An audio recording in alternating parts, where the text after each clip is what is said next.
Bonjour tout le monde, j'espère que vous allez bien. Aujourd'hui on se retrouve dans une vidéo haul maquillage. Je vais vous présenter mes derniers achats. On a du NYX, on a du Sephora, j'ai passé également en commande sur Cult Beauty, j'ai pas mal de produits à vous présenter. Comme toujours dans ce genre de vidéo, pensez à me partager en commentaire quels sont vos derniers achats, sur quoi vous avez craqué ces derniers temps. J'adore lire ce genre de commentaires. Je vais tout de suite passer à la présentation des produits. Juste avant ça, on pense à liker cette vidéo avant de partir si elle vous a plu, si vous avez passé un agréable petit moment en ma compagnie. Et pensez à vous abonner à ma chaîne si ça n'est pas déjà fait pour ne rien manquer de la suite de nos aventures YouTube. Je passe tout de suite à la présentation de ce sac qui est vraiment très lourd. Je vais commencer par une commande que j'ai passée sur le site de nyxcosmetics.fr. Il y a pas mal de nouveautés qui sont sorties. J'ai également vu ces produits en boutique, donc sachez que voilà, ils sont également disponibles en magasin. Donc j'ai commandé 2 palettes de fard à paupières dans la gamme Machiniste. Je ne sais pas si vous avez vu ces petites nouveautés-là. On est sur des palettes qui coûtent quand même autour de 25 € pour NYX, c'est pas donné. Il y a 3 palettes de fard à paupières dans cette gamme-là, donc moi j'en ai pris 2. J'ai pris la teinte Ignite, je vais vous la présenter tout de suite, et j'ai pris la teinte également Grind. Donc ce sont des palettes, déjà le packaging je trouve ça assez joli, ça change un petit peu de ce qu'on a l'habitude de voir chez NYX, c'est sympa je trouve.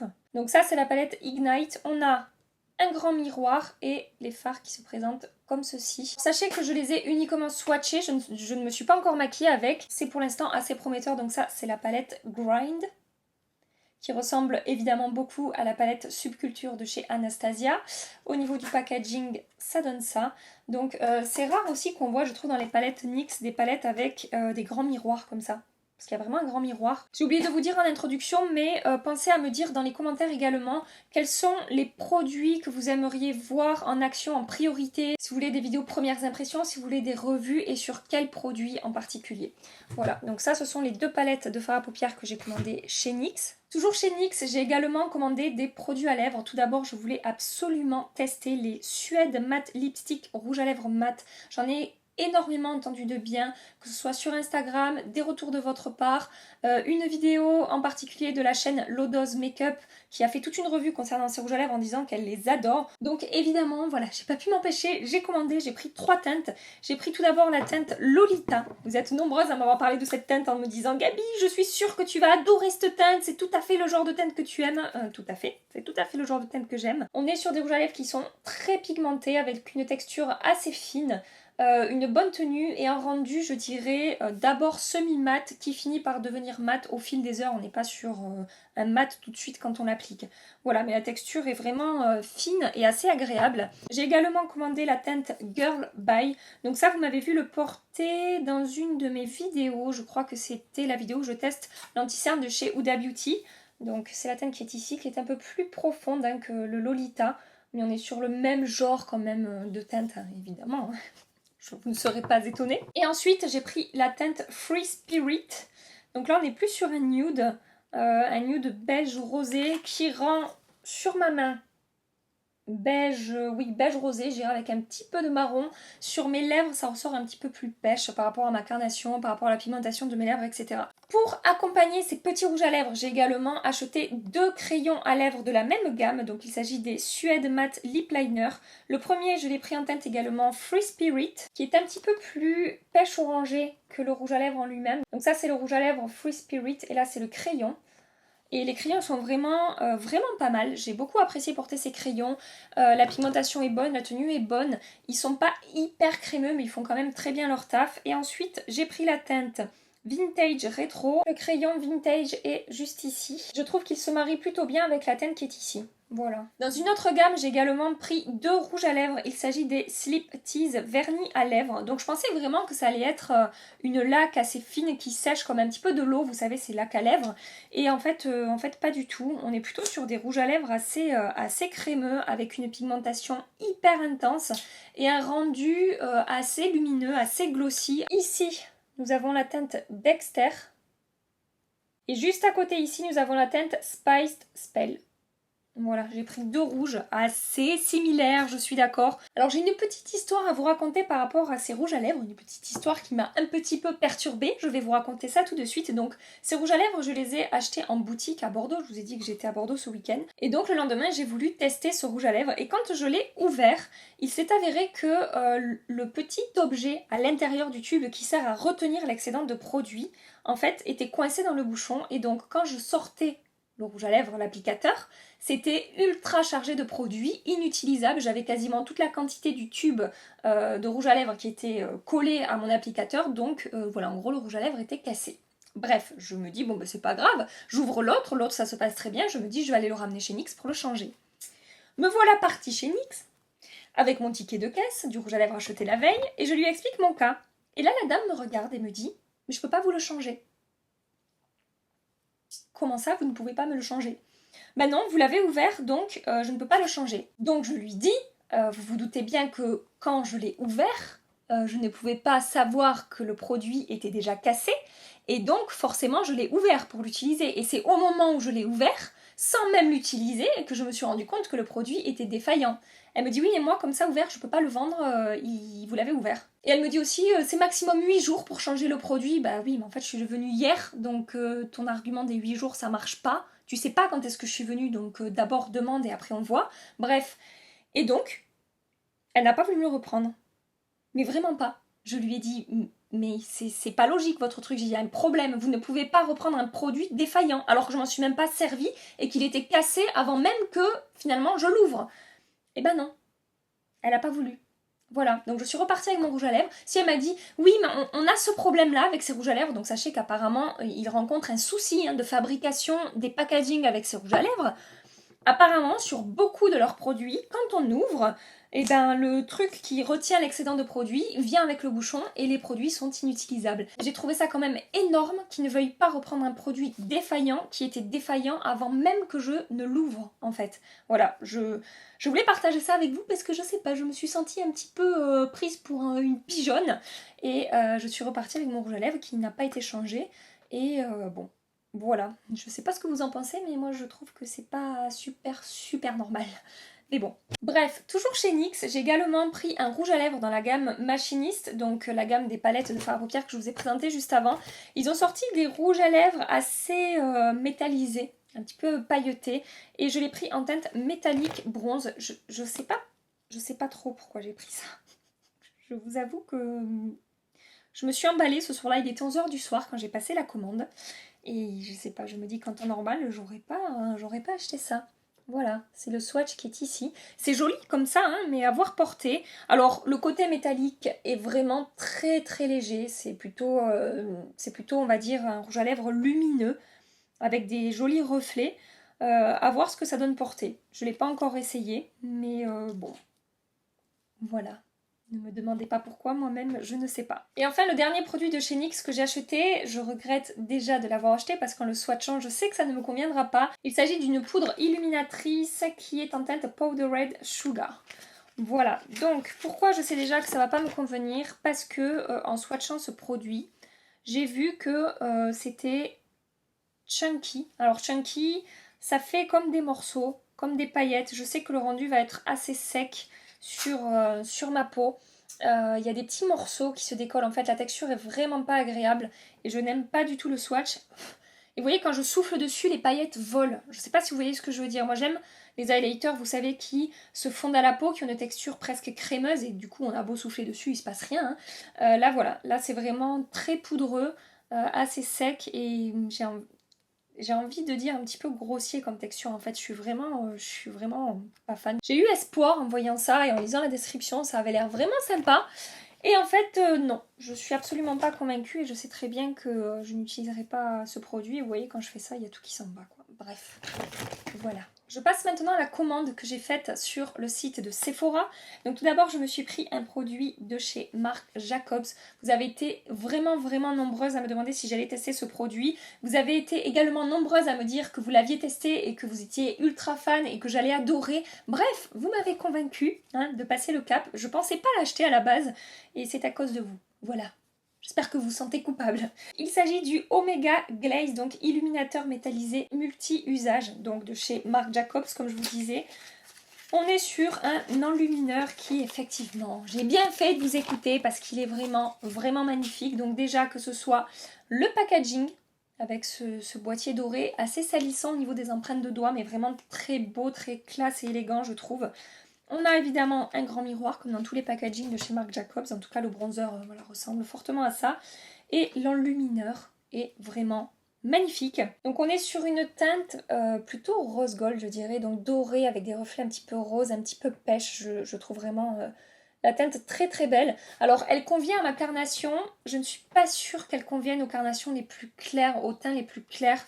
Parce que voilà, c'est quand même assez doré. Avec ce côté un petit peu pêche, j'ai peur que sur les peaux claires, ça ressorte beaucoup plus intensément que sur mon teint. Peut-être en topper de blush, mais la lumière est tellement intense en fait que voilà. Peut-être aller voir en magasin avant d'acheter si vous avez la peau vraiment très claire. Au niveau de la texture, là pour le coup, j'ai beau souffler, il n'y a pas de paillettes qui s'envolent. On est vraiment sur un rendu presque, comme je vous dis, hein, presque mouillé. Et c'est vraiment super beau. Je l'ai porté une ou deux fois et je le trouve vraiment magnifique. Que ce soit l'objet, la teinte ou la qualité de la poudre. Vraiment, j'en suis ravie de ce produit. Merci de m'avoir incité à l'achat et de m'avoir fait craquer pour ce magnifique highlighter. Toujours chez Sephora, j'ai commandé un pinceau de chez Anastasia Beverly Hills. Il s'agit du pinceau numéro 18 qui est à la base un pinceau pour l'anti-cerne. Pourquoi j'ai acheté ce pinceau? Parce que malgré tous les pinceaux que j'ai, je n'avais pas de pinceau comme ça, assez dense, en poils synthétiques, plats, qui apparemment sont géniaux pour les fards pailletés ou les fards lumineux. Il me manquait ça dans ma collection de pinceaux. Et malgré le fait que ce soit un pinceau anti-cerne, j'ai mené ma petite enquête et j'ai vu que pas mal de youtubeuses, en particulier américaines, utilisaient ce produit, comme je vous dis, pour les paillettes et les fards très métallisés, irisés, etc. J'ai voulu essayer, il y avait moins 25% chez Sephora la semaine dernière sur toutes les marques. J'ai essayé ce pinceau avec des fards lumineux et sachez que ça a très très bien fonctionné. Alors ça ne fonctionne jamais aussi bien qu'au doigt, hein. Je trouve que le meilleur moyen d'utiliser les fards lumineux, c'est au doigt au niveau de l'intensité, mais j'ai été vraiment agréablement surprise par le rendu que j'obtenais, l'intensité que j'obtenais sur mes paupières en utilisant ce pinceau par rapport à d'autres pinceaux que j'ai qui ne fonctionnaient pas très très bien avec les fards lumineux. Je suis très contente d'avoir acheté ce pinceau et je pense que ça va devenir un indispensable pour moi par rapport aux fards que j'utilise quotidiennement. Toujours chez Sephora, j'ai commandé un produit de chez Laura Mercier, donc j'ai balancé l'emballage, hein, vous m'excuserez, je sais pas, j'ai pas réfléchi sur le coup, je ne l'ai pas gardé. Il s'agit de la poudre libre fixante, transparente, éclat. Je pense que vous connaissez la poudre classique de chez Laura Mercier qui est la poudre matifiante, la Loose Setting Powder. Et donc l'idée c'est qu'ils ont décliné cette poudre en une poudre avec un fini lumineux. Alors je vous avoue que la première fois que je l'ai ouverte et que je l'ai swatchée sur mon bras, je n'ai vu que des paillettes. Et je me suis dit, bon ben voilà, tu viens de balancer 40 €, un peu moins puisque j'ai eu moins 25%, mais on va dire 35 € à peu près à la poubelle puisque tu ne vas absolument pas utiliser cette poudre qui ne renvoie que de la paillette. Bon, j'ai un petit peu persévéré, je me suis dit quand même, Gabi, ne t'arrête pas là, ne t'arrête pas au swatch, il ne faut jamais s'arrêter au swatch. Je l'ai testé sur mon visage et il s'avère que je n'ai pas eu du tout le même rendu. Je ne vois plus de paillettes, alors je sais pas si c'était la première couche qui a fait ça ou si c'est le fait, je sais pas en fait, j'arrive pas à expliquer pourquoi, mais pour le coup, je n'ai plus de paillettes, je sais pas si vous allez arriver à voir, mais j'ai simplement un rendu assez glowy en fait, qui apporte une lumière très naturelle à ma peau. Je ne l'ai que très peu testé, donc mon avis n'est pas arrêté et définitif, mais je suis quand même rassurée par rapport à ce que j'ai vu la première fois que je l'ai sorti. Une seule chose que je remarque, que je peux déjà vous dire, c'est que quand je l'applique sur le haut de mes joues, il y a un petit côté doré auquel je ne m'attendais pas. Donc ça c'est pareil pour les peaux très très claires. Si vous l'avez testé, dites-moi ce que vous en pensez. Parce que j'ai l'impression qu'il y a quand même un effet, je vous dis, assez doré qui peut-être n'irait pas à toutes les carnations. Je ne sais pas, je dis peut-être une bêtise plus grosse que moi, donc donnez-moi votre avis si vous l'avez essayé. Mais voilà, jusque-là, c'est un petit peu ce que j'ai remarqué. Je vous en dirai plus tard. Toujours chez Sephora, j'ai profité de cette journée des moins 25% pour recommander une palette de chez Natasha Denona. Donc j'ai fait toute une vidéo sur la marque où je teste une palette de fard à paupières et des produits teints. Si vous ne l'avez pas vu, je vous l'accroche ici, où je vous donne un petit peu mon avis sur les produits que j'ai testés. Évidemment, je n'ai pas tout testé, mais voilà, j'ai vraiment apprécié cette petite palette et avec les moins 25%, j'ai eu envie d'en recommander une autre. Donc j'ai pris la teinte numéro 8. Alors, je l'ai faite tomber. Je l'ai faite tomber et je l'ai un petit peu abîmée. Bref, il y a un fard qui s'est à moitié pété, c'est de ma faute. C'est pas la faute de la marque, hein. Voilà, donc la palette se présente, vous voyez celui-là, c'est celui-là qui est cassé, comme ceci. On a des teintes un petit peu froides, mais on a également deux teintes un petit peu plus chaudes ici. J'ai trouvé la combinaison de couleurs vraiment sympa. Et donc c'est la palette que je porte sur les yeux aujourd'hui. Je me suis maquillée 2-3 fois avec. J'aime la qualité, autant que celle-là. Je trouve que les fards sont vraiment très beaux et j'aime la combinaison de couleurs et je ne regrette également pas mon achat. Voilà pour cette petite palette de chez Natasha Denona. J'ai passé une petite commande de chez MAC. Je ne sais pas si vous savez, mais ils ont sorti de nouveaux rouges à lèvres. Il s'agit des Powder Kiss Lipstick. Donc ce sont des rouges à lèvres mat veloutés. Et j'aime tellement les rouges à lèvres de chez MAC, que ce soit les rouges à lèvres mat, satinés, crémeux. Pas les liquid mat. Les liquid mat ne sont pas mes favoris, mais tous les rouges à lèvres en raisin qu'ils ont. Quel que soit le fini, je les trouve vraiment excellents et donc forcément j'ai eu envie de tester cela. J'ai pris deux teintes de ces nouveaux rouges à lèvres mat. J'ai pris la teinte Devoted to Chili. C'est pas un rouge orangé, j'ai presque envie de dire un framboise orangé. Bon là ça ressort très orange à la caméra, mais sachez que sur ma main c'est orangé, mais on tire un peu aussi sur le brick. Et j'ai envie de dire presque qu'il y a des sous-tons un petit peu roses. Je sais pas si vous allez le voir aussi bien que moi à la caméra. Mais bon, bref, voilà, j'ai pris cette teinte que je trouve très sympa pour l'automne, évidemment. Et donc ensuite, j'ai pris la teinte Mull It Over, qui est la teinte numéro 314. Donc là, on est beaucoup plus sur un nude qui, une fois de plus, ressort beaucoup plus pêche sur ma peau et sur mes lèvres que ce qu'il est dans le raisin. J'ai très peu porté ces rouges à lèvres, je les ai portés qu'une fois chacun. Jusque là, c'est vraiment pas mal. Je vous ferai un retour plus complet, que ce soit ici ou sur Instagram. Si vous ne me suivez pas sur Instagram, sachez que je fais souvent des updates par rapport aux produits que je teste. Il suffit d'aller s'abonner sur mon compte La Loge de Gabrielle tout simplement. Le lien est dans la barre d'infos. Et enfin, j'ai passé une commande sur le site de Cult Beauty. Et donc, j'ai commandé des produits de chez Huda Beauty. Je pense que vous avez vu passer les nouvelles palettes qu'elle a sorties. J'ai choisi la Ruby Obsession avec des teintes un petit peu fuchsia, rose, violette. On a un petit miroir, elle se présente vraiment comme les autres palettes qu'elle avait déjà sorties dans cette gamme-là, dans la gamme des Obsessions palettes. Et j'ai également pris la Topaz Obsession. J'ai porté quelques fois ces palettes. Je les trouve vraiment pas mal. J'en suis pas dingue, ce ne sont pas les meilleures palettes que j'ai, mais j'en suis quand même très contente. On peut se faire de très jolis maquillages avec. Soit vous pouvez les utiliser toutes seules, soit vous pouvez vraiment les associer avec d'autres palettes. J'en suis contente, je regrette pas du tout mes achats. Et n'hésitez pas à me donner votre avis, pareil, en commentaire si vous les avez testés, savoir si vous les appréciez, ou pas. Mais moi, je suis pas déçue.